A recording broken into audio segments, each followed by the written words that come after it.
Good morning, Uta. Welcome to your holiday. How's it going?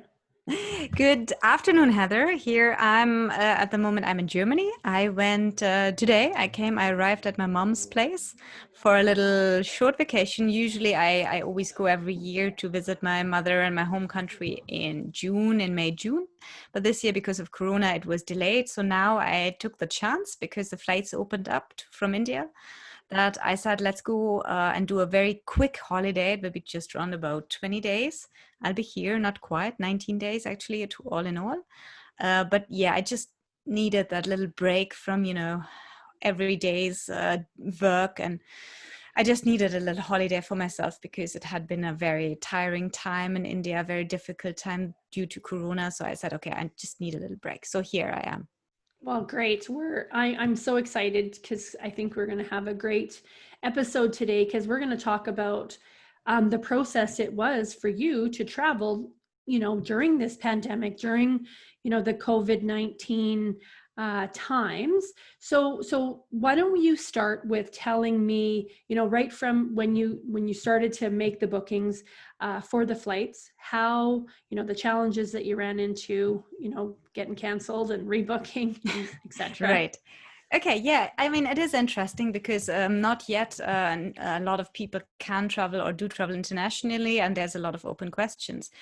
So yeah, as I said, like India was cut off from the international flight circuits. So they basically cut themselves off. There were no international flights connecting except those bringing back like stranded tourists and stuff. So they opened up in a limited way. They call them air bubbles. So they're still on air bubbles. So it's still only possible. I was only able to travel because I have Indian residentship and I have my German passport. So at the moment, there's still no tourists traveling, but they're going to open that up eventually. They've already said that they will open it up for people with a tourist visa again in the coming 20 days or something. So, what happened is that I seized the opportunity, and when they decided, okay, you can book limited commercial flights again.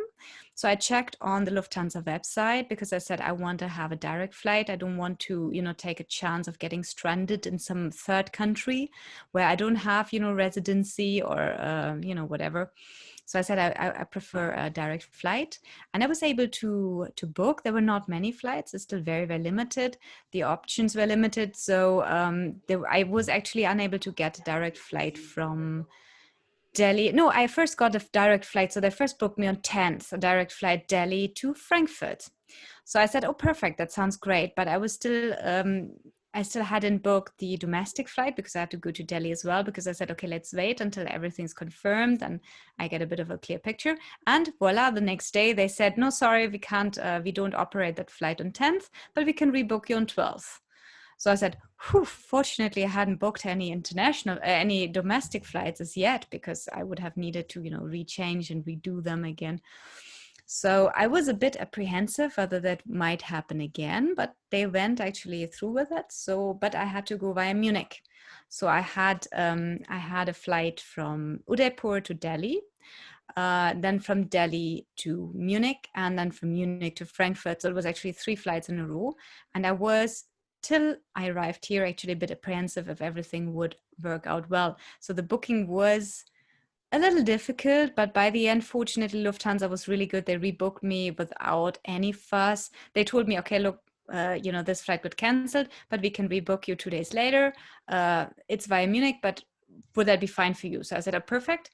And they just booked me. It was the same PNR number and the same return flight. So everything was fine. So that's so far about the booking process. That was difficult, but manageable.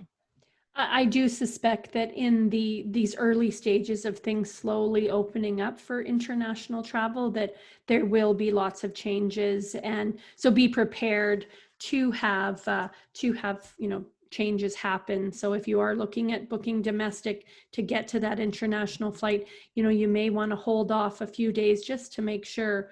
I'm glad that you made it there safe. So now, why don't you walk us through when you first got to the airport? What sort of what sort of things are different now? I know, with social distancing and masks and visors and, what sort of services were even available while you were traveling? Well, it was certainly a bit of an adventure because there was so many information. Many were kind of contradictory. Like my domestic airline told me I had to print out my boarding pass. I needed a printed copy. I couldn't keep it on the mobile phone. I needed a printed copy. I needed to print out my baggage tags and kind of stick them myself on the suitcase. And they kind of said, okay, you have to be there 2 hours before the flight is bound for takeoff, and they would close the baggage drop at 75 minutes before departure. In the end, that all didn't hold true really. We had a small medical emergency just before we wanted to go to the airport because my husband is allergic to bees and he got stung by a bee. Oh, Or no. got stung by something. He wasn't quite sure whether it was a bee, but he didn't want to take chances. We had to quickly go to the doctor to get him the injection. And so I was really late. It was a bit last minute at arrival at the airport. And I was already like so tense because I thought like, oh God, 75 minutes before departure. We just made it kind of 70 minutes before departure to the airport. Udaipur, you have to know, is a very small airport, right? It's very minor. There's only one flight a day at the moment. You can basically see from where you enter to where you kind of the gate is. So it is small. There's no long way. So that fortunately worked in my favor, and there was no issue. So the big thing in India is we had to sanitize our bags. First of all, that was the first step. We arrived at the airport, and outside there was a big place where we did sanitize, including our hand luggage. So they sprayed it with that big sanitizer. So that was the first thing. It was a bit funny. Then in Rajasthan, we had to install a Corona app. So I had known that, I read that, so I had got it installed, and they really checked. So they wanted to check that my status in this app was green. Only then they allowed me inside the airport. So that was still all kind of preliminarily control, you can say. Then in the airport, I had to give in all my details, where I was going, where was, the first flight and the connecting flight, where was my final address. I had to leave a phone number, everything. So that was mostly for, I guess, in case there would be like a positive case on the flight, that they can contact me. So I would go into quarantine and stuff. So that took time, and it was a little not really that well organized. I mean, there were just so many people, and I had to literally spell my address in Germany also, and give my phone number here and there. It took a long time until that finally, then they handed me like a pass. They just kind of wrote like, okay, no objection, and my name and my son's name were there, and I never needed that paper again. But they said, okay, you need it to get to your flight. I never needed it, but okay, fine. So it was a bit like funny there, but then there was a person at the check-in. So they gave me a new boarding pass. They printed out the baggage tags for me. So there was no issue at all. I showed them, I've printed them out. They said, no, we do the regular stuff, which we can properly stuff. So, okay, fine. The flight itself in India, they are very, very strict. You cannot, like the airlines have to leave the middle seat free. That's compulsory in India at the moment. I find that difficult for the airlines, definitely, because that means basically they have to leave 1/3 of the seats free. But definitely nice because you have a good feeling, because you have lots of space. I mean, the flight was nowhere full. It was, I would say, about 1/3 of the seats were occupied, even thinking that the middle seats were anyway not occupied. So it was a very easygoing flight. In India, it's compulsory even for masks inside the airport, inside the aircraft. And you have to wear that shield, that visor kind of thing, that stuff you put over your forehead, and that kind of gives you the visa over this kind of shield over the face shield kind of, or the visor. I think I've seen visor, some. exactly. Yeah. Something like that. I found that very difficult because I had troubles reading through that thing. I didn't really like that much, but on the Indigo, I'm not sure if it's there on all airlines in India. On Indigo, it was compulsory. We were not allowed to take that off during flight. There was no service, but I mean a small domestic hop flight, so that was easy. There was no service at all, nothing. You just sat on the plane. It was an hour, not even an hour flight, 40 minutes flight, landing in Delhi. In Delhi, we got down. We had to collect, in India, you always have to collect your luggage, take it out, and then kind of recheck in. What usually you can do, you can go in the airport, you can go up to departures. That was not possible due to Corona. We had to leave the terminal, and outside, kind of, the arrival is on the ground floor, and then the departure is on the first floor. So we had to get out, we had to go up via stairs, and then we had to kind of re-enter the terminal. So that was the only time I really felt a little unhappy and a little bit, I wouldn't say insecure, but that wasn't a very nice situation, because we had to queue up. It took us 45 minutes until we finally able to get in, because we had to fill in a sheet, like a health certificate. We had to basically write and duplicate our names or details of the flights, our address, and then of course, like, do you have fever, do you have any symptoms, do you have you had contact with a COVID-19 person, the typical questions. But the problem was we didn't know that. They kind of handed that thing, like when we kind of were supposed to enter the terminal, they kind of gave you the sheet. So obviously it took a long time to fill that out, because people had to put passport numbers and flight numbers. So obviously you don't have that ready in your mind all the time. So that created this delay to get in the airport. So that wasn't very well managed, but that's, as I said, it's a management problem at the Delhi airport. Once we were inside, it was again easy. There were not so many people traveling at the time, particularly not international. Domestic, fairly, we've had a lot of domestic flights in India, but not a lot of international still. So that was fairly easy getting things done. There were always a physical person was there taking our luggage, giving us the boarding passes.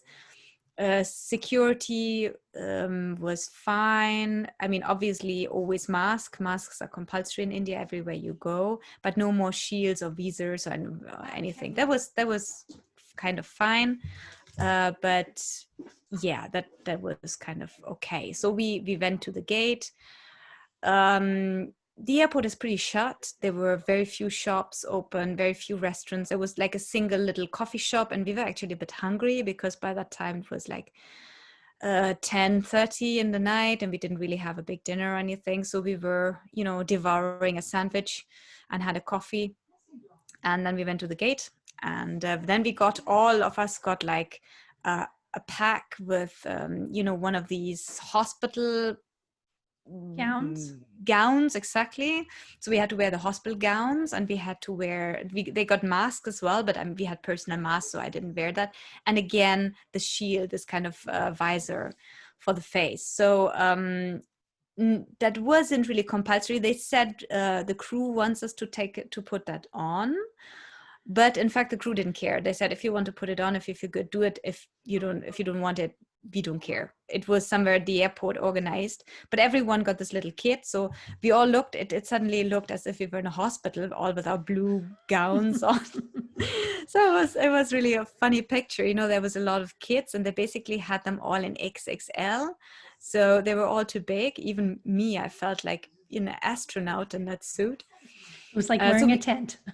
Exactly, pretty much that. And I mean, it's thin, it's not uncomfortable, but it looked very funny with everyone dressing like that. But even there, not everyone wore it. I wore this gown. I didn't wear this visor. I just had my mask on, and I wore the gown, because I said, okay, maybe they do ask to wear it, so better put it on. We don't want to cause delay. Then we got a little lucky, because they did actually upgrade us to business class. So that was suddenly they called out our name, and I thought like, oh, they do like personal boarding perhaps, that they call everyone by name when they should enter the plane. But no, it wasn't like that. They said, okay, you're upgraded to business class. You're lucky today. So that was really good. So my son was like, oh, like, yeah, we upgraded to business class, and we have a nice seat and good food and stuff. The hard part about when you get upgraded to business class, it's when the next flight you don't get upgraded, and it's like, oh, we're at the back of the bus again. Yeah, exactly. I've never been upgraded before. It was the first time I had that. So I felt, I didn't expect it. So it was nice, actually. But you're right. I mean, on the way back, we have to sit, I guess, in the normal, economy class again. But, I don't care that much. For me, a flight is a thing to bring you from A to B, or to B see, you know. So that was fine. The boarding process is usually a bit more drawn out because they kind of say, okay, first people of boarding group A or boarding group 1, or kind of saying the first rows. So they do board a little bit separated, that not too many people kind of crowd too much, even though I realized, even though people do wear masks and they try to keep a bit more distance, it's not really much changed from the usual process. People still try to get on board as quickly as they can, and they try to get out of the aircraft as quickly as they can. They're a bit more careful, a bit more happy to stay seated until they're really called to get out. But yeah, it's not a very big effect. On the flight, you always get like your sanitizers, and you even can take the sanitizers to security. They don't say anything as long as it's not a super big bottle. That's good to know. Yeah, that is good to know. So I think they accept it as long as it's not like a 1 liter bottle or something. We had a 100 or 150 ml sanitizer bottle with us, so we could sanitize again and again. They give you kind of a little sanitizing napkin, so that you can open it and sanitize the surfaces around you if you feel like it. I was very happy to have that when I went on the toilet, because that was the place I didn't really feel so well using it. So because I had that little hand towel, I just sanitized, you know, the toilet seat and the little washing table, just a little bit. So, you know, it gave me a good feeling. But I never really felt unsafe during the flight. In the beginning, of course, a bit apprehensive, but it was fine. They measured temperatures a lot in India, not at all in Germany. When we arrived in Germany, I realized Germany doesn't really take it that serious. India was quite strict. They asked a lot of times, okay, you had to fill out a lot of health forms and stuff. But Germany was really rather like, okay, fine. Are you good? You know, we had to fill in a landing card when we landed in Germany. So I had to give all the details where we're staying, the details where we're coming from, because we came from a risk country, a country which is scheduled as like a risk place with Corona. So, but I don't think that I think it's just in case there will be a case reported on that particular flight, that people have, again, our contact information ready. So actually what happened is the flight attendant distributed it after takeoff, and they kind of collected it again before landing. So it's with them. I never kept it. I gave it to them. And also we got a little sheet with information about how are the regulations at the moment in Germany, because in Germany you have to go either they just started a compulsory corona test. So there's test centers at all airports in Germany. It's free. So the testing is free, which is really nice. It's not everywhere, but Germany has decided to give a free test to everyone returning from a risk country, which I think is a very good idea, because only like this people will actually do the test. Otherwise, if you don't test, you have to go into 2 weeks of quarantine. So obviously we don't want to do quarantine, so we decided to test. So our first port of calling in Germany was Munich. In Munich, I didn't see anything about Corona testing center or anything, because, well, we didn't exit really. We just kind of went to our transfer desk and went to a transferred flight. We didn't have a lot of time because the flight was half an hour delayed. So we had roughly 40 minutes to kind of transfer to our new flight board. And so I didn't see anything. Nobody asked us. Nobody said anything. We just headed to the next flight, boarded that. In Germany, there's no such thing as the middle seat is free. So we had to squeeze in a bit more. We said, like, my son was window seat. I was in the middle, and there was another person sitting at the aisle seat. That was the first time I don't want to say I felt uncomfortable, but it does feel a bit more squeezed in. You're suddenly a bit more close, obviously. I mean, there's definitely not a meter of distance. They say because of the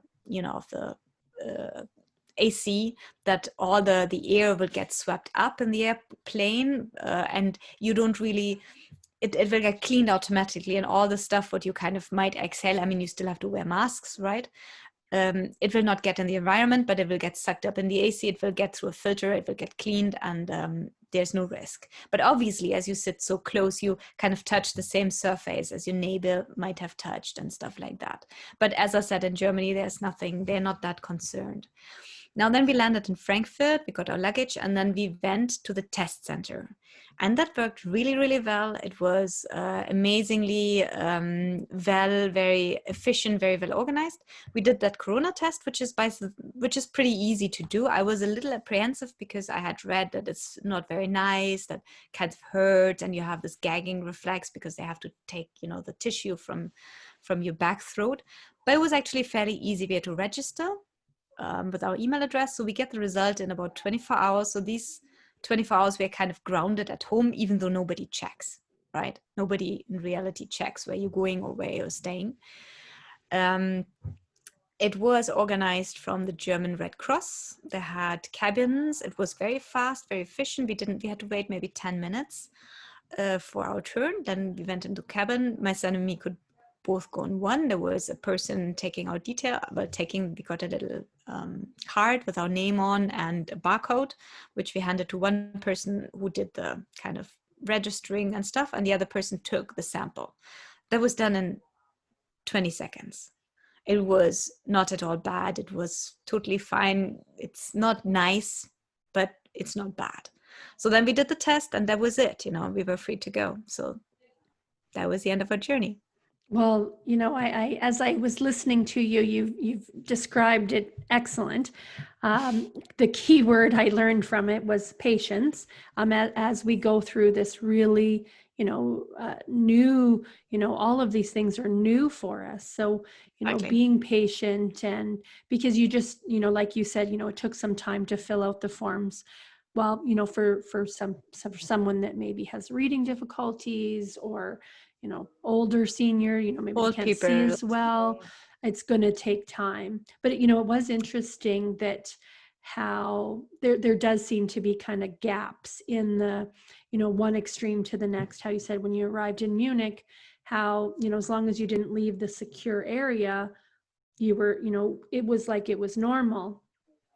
I know in I haven't been on an airplane yet since the corona started, Right. but the personal space on the aircraft, I think, is something that people are going to find. That's that kind of first, like, oh wow, that person is right there. Whereas we've kind of gotten used to having that social distancing, that 1 to 2 meter space between everybody.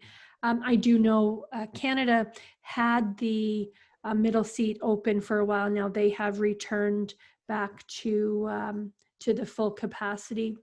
Right. It is interesting how they have said the air circulated on the aircrafts are quite safe. So, we have to believe our scientists that, they wouldn't put us into dangerous situations. So I'm really curious. I'm glad that you shared how the actual testing of it went, because lots of, you said you had some apprehension. Well, lots of people are, well, I don't want that stuck down my throat, but you said it was very quick. Exactly. And then within 24 hours, you're going to know, and then you carry on. And if you test positive, that's just, you do what you're supposed to do. So, now, while you were going through all of that, did you see people like not following the rules, or pretty much everyone is, wearing the masks, keeping the distance, those sort of things? Yeah, people pretty much followed the rules. Like obviously you see some people that have the mask like over their mouth but not their nose. I mean, people do get sometimes a little forgetful, or I mean, on the plane, like when their food arrives, you can't have the mask on, right? On our international flight, we had a dinner and we had a breakfast, so you have to take the mask off, and that's fine. They say that in the announcement. They say, okay, fine, please make sure you wear your mask all over the flight. But of course, when you eat your food or drink something, you can take it off. Obviously, you cannot eat while wearing a mask. So I think people pretty much complied with the rules and the system. So I didn't hear any fuss. There was some person complaining in the test center, but I didn't really get the what problem she had. There was a little commotion. There was some kind of problem there, but I didn't really understand what was there. I talked with the guy who took the test for a minute. I said, look, you're doing a fantastic job here. I'm sure it's not your dream job. And he said, no, it's not what I wanted to do, but I have to do it. So I told him, look, we're really thankful because it's so great what you're doing here and it's a good job. And I know a lot of people, they are at risk. You know, these people, they're in the cabins, they have to wear that full protective suit, which is really hot, and they're pretty miserable there doing the duty for a couple of hours. And yeah, so I think it's if you want to travel, you have to comply with it. And most people did comply with it, which was great, which was good to see. I think it's a must, and because you protect yourself and you protect other people. And when you want to fly and when you want to travel, you have to do it, right? Otherwise, don't travel then. Right. And it is, you know, following the rules, and that this is our new normal. This is what Exactly. our life is going to be like for the next, you know, year, 6 months. We're not really sure what the future holds for it. And but they put, you know, some safety precautions in place. So hopefully as things get better, more travel opportunities will come. Well, this has been Yes. so informative.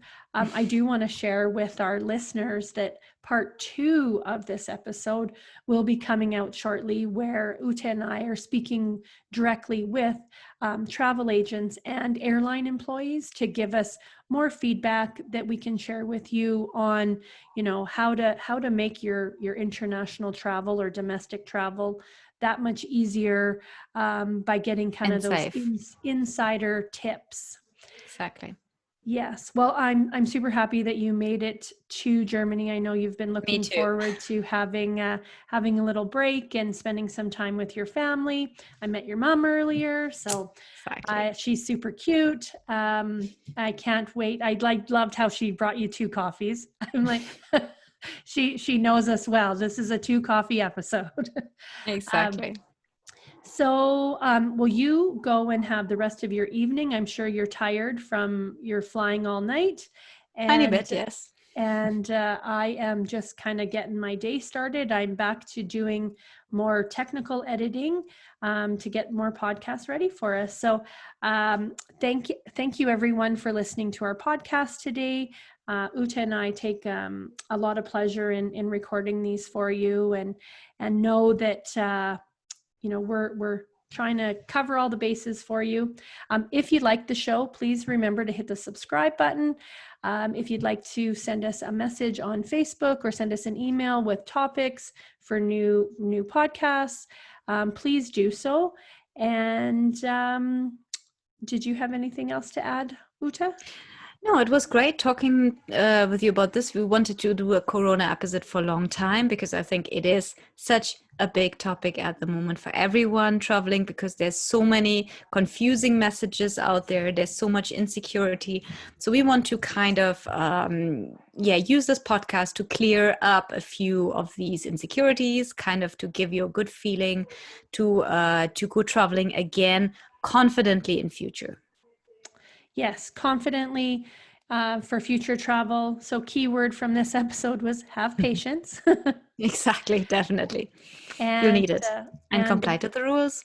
follow the rules. Exactly. Exactly. Well, we will sign off now. So happy trails, everyone. Happy trails.